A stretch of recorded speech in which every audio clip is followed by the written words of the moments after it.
आप देख रहे हैं आज तक। मैं हूं आपके साथ नवजोत रंधावा। राजस्थान की सियासत की बात करेंगे, जहां पर हर दिन नई हलचल देखने को मिलती है। सूत्रों से मिली जानकारी के मुताबिक देर रात मुख्यमंत्री अशोक गहलोत ने 31 जुलाई से विधानसभा सत्र बुलाने का नया प्रस्ताव राज्यपाल को भेजा है और इसमें यह कहा गया है कि कोरोना पर विशेष चर्चा करनी है और इसीलिए ये सत्र बुलाना चाहते हैं। 6 बिल पेश करने हैं और बहुमत साबित करने का कोई जिक्र इसमें नहीं किया गया है। जैसा कि सभी जानते हैं कि देश की संवैधानिक संस्थाओं और मूल्यों पर बीजेपी द्वारा निरंतर प्रहार किया जा रहा है। राज्य दर राज्य में लोकतांत्रिक तरीके से चुनी हुई सरकारों को धन, बल एवं केंद्रीय एजेंसियों के दुरुपयोग से अस्थिर करने का एवं गिराने का कुंठित कृत्य किया जा रहा है।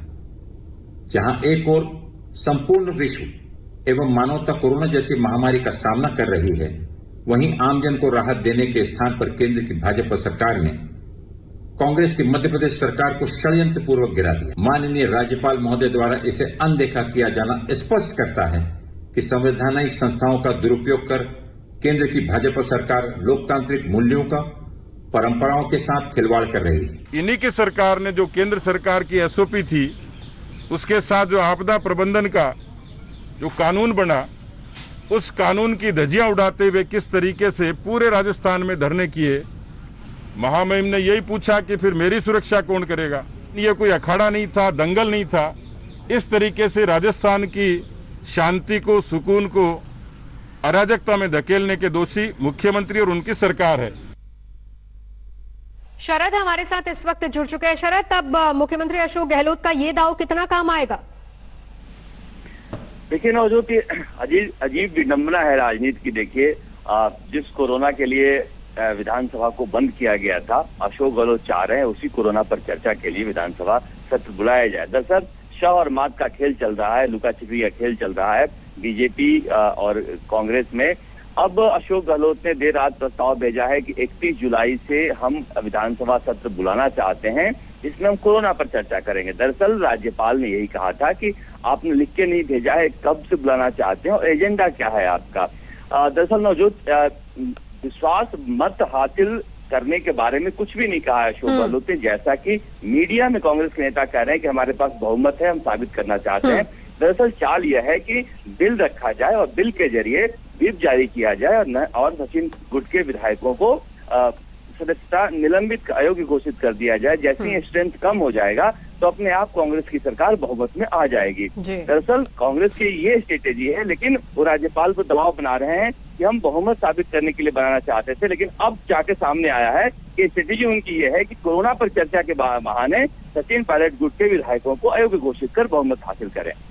जी, नजर बना रखिए। शुक्रिया शरद इस पूरी जानकारी के लिए। फिलहाल आगे बढ़ेंगे तो राजस्थान में किस तरीके से आप देख सकते हैं, पायलट से शुरू हुई जंग अब राज्यपाल तक पहुंची है, जहां पर अशोक गहलोत ने कलराज मिश्र के खिलाफ हल्ला बोला है, जो अब देश स्तर पर राज्यपाल के साथ बीजेपी को घेरने की तैयारी कर रहे हैं। राजस्थान के सियासी अखाड़े का केंद्र अब राजभवन बन चुका है। गहलोत और पायलट से शुरू हुई जंग अब राज्यपाल कलराज मिश्र तक पहुंच चुकी है। गहलोत विधानसभा सत्र बुलाने पर अड़े हुए हैं, तो वहीं राज्यपाल कोविड और सुप्रीम कोर्ट के फैसले का हवाला देकर सत्र बुलाने के मूड में नहीं। अब यहां से निकलकर कहां जाएंगे? राजस्थान की राजनीति 5 सितारा होटल से निकलकर सड़क पर आ गई है। कांग्रेस अब धरना प्रदर्शन पर उतारू हो गई है, क्योंकि राज्यपाल महामहिम कलराज मिश्र ने कह दिया है कि हालात ऐसे नहीं है कि विधानसभा का सत्र बुलाया जाए। यहाँ उल्टी गंगा बह रही है। हम कह रहे हैं कि हम बुलाएंगे, सेशन बुलाएंगे, अपना बहुमत सिद्ध करेंगे, कोरोना पे बहस करेंगे, लॉकडाउन में जो तकलीफ हुई है आर्थिक रूप से उस पर बहस करेंगे, पूरे हाउस को हम लोग विश्वास में लेंगे।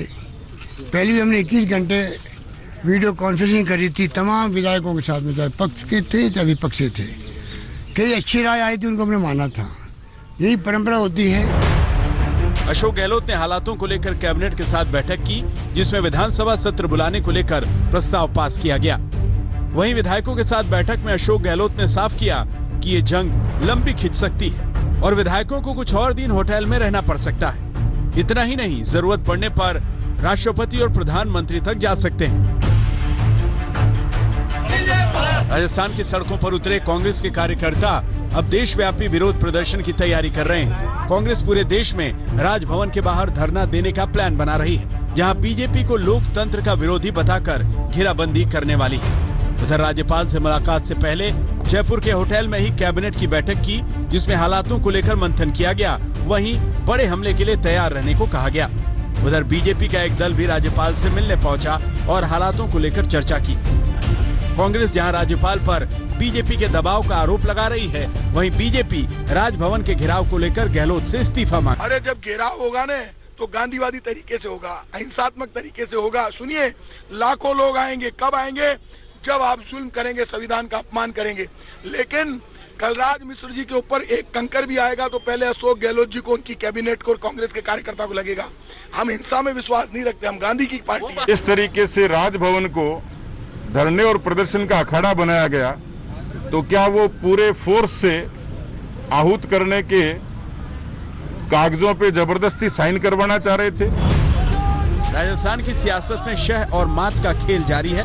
सोमवार को सुप्रीम कोर्ट में स्पीकर के नोटिस पर फैसला आना है, जो कि पायलट समेत 18 बागी विधायकों की किस्मत तय करेगा। वहीं विधानसभा सत्र बुलाकर राजनीति के जादूगर गहलोत कुछ और ही खेल खेलने की तैयारी कर रहे हैं।